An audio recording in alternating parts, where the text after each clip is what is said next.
解放军新一轮对台演练已经开始，而美军那边却是空喊口号，不见动静。航母甚至主动与我军保持距离。来看详细情况。Hello， 各位老铁，大家好，欢迎收看本期迷彩虎，我是虎妞。针对麦卡锡会见蔡英文，美国众议院外交事务委员会主席窜台等一系列干涉中国内政和对华挑衅行为，我解放军迅速做出强烈回应，立即开展了自2022年8月佩洛西窜台以后规模最大的一次海陆空大规模军事环岛演习。此次环岛演习时间为4月8号至10号，为期3天。解放军在台岛4周进行战备演训。此次环台军演的主要目的就是震慑台独和其背后的美国域外势力。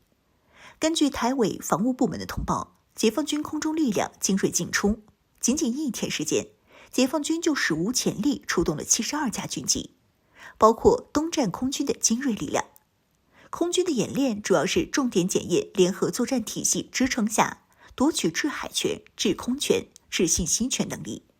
解放军数十架挂载 PL-15、PL-12、R-77远程空导弹的歼10C、歼16、苏30战机，依次升空，在预警机和电战机的支援下，演练空中对抗任务。此次演练将考验解放军空军争夺台海空域制海权的能力。此外，解放军还特地出动了挂载鹰击12超音速导弹的轰6G 轰炸机集群，针对台海军目标和域外敌对目标进行远程超音速精确反舰打击。地面武装力量方面，解放军出动了新型191远火、鹰击12B 岸舰超音速导弹、东风系列弹道导弹等，震慑力十足。其中东部战区的191远火是继去年8月份实弹射击后的第2次公开亮相，作为解放军打击台军地面海上目标的主要手段。这款武器一直是网友关注的焦点。目前东战只有专属的远程炮兵旅辖下的火箭炮营才能够装备191远程火箭炮。东战的191火箭炮是采用的8管370毫米火箭发射模块，这款火箭弹射程超过300千米，从福建发射，可以覆盖整个台岛全境，并且191火箭炮还能够发射制导火箭弹，打击台海军舰艇。未来东战的191火箭炮将承担打击台纵深各大军事目标的任务。此次东战出动191火箭炮，对台震慑意味十足。海军方面也是解放军军演的重头戏，解放军出动了052D 大驱、05C 护卫舰，还有山东号航母战斗群，从巴士海峡进入了台湾东部海域。解放军的海上力量已经从4面8方将台岛包围，驱护舰艇编队负责围困封锁台岛，并且对岛内的各种目标进行精确打击，同时完成歼灭台海军残部的模拟作战目标。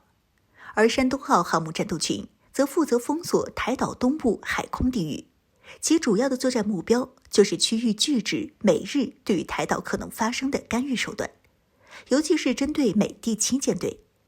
而且有意思的是，这次军演中，央视直言不讳地表示，解放军多兵种部队模拟对台岛及周边海域目标进行联合精确打击，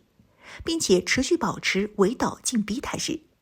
具体指明了对于台岛的模拟军事行动就是震慑台独势力，释放的警告信号十分强烈。有意思的是，美国海军尼米兹号核航母打击群却在解放军山东舰前往台岛东部实战演训之际，迅速向后撤离，远离台海。此前，在解放军宣布举行台岛战备演训和联合利剑多兵种实战演习之前，美国海军尼米兹号航母打击群正和其盟友日韩的海上力量进行联合军演。根据尼米兹号航母的舰载运输机航迹判断，在美国众议院外交事务委员会主席窜台时，尼米兹号航母战斗群就在台岛东部海域附近活动，对台撑腰打气。然而，在解放军宣布联合军演和解放军山东号航母战斗群前出到台岛东部海域活动之时，美海军尼米兹号航母打击群便迅速向台岛东北部海域后撤离。与山东号航母战斗群再次拉开数百千米距离，巴不得离中国海军远远的。有意思的是，美国众议院外交事务委员会主席迈考尔在台期间还放狠话称，美军会支持台当局以武拒投。但是没想到解放军这边一举行军演，美国航母直接连夜后撤，空喊口号，按兵不动。在解放军举行大规模军演之际，迈考尔也火速从台岛跑路，飞回美国本土。可见此人就是只会打嘴炮的鼠辈而已。可以说，正是美军意识到了解放军的强大实力，所以才会避免和解放军发生冲突，以向后撤离。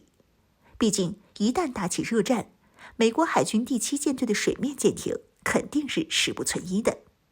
所以说，美军高层相比迈克尔这类共和党的狂热激进反华派更有脑子。他来台湾只是打个嘴炮，而若真要引起冲突，遭殃的却是美军。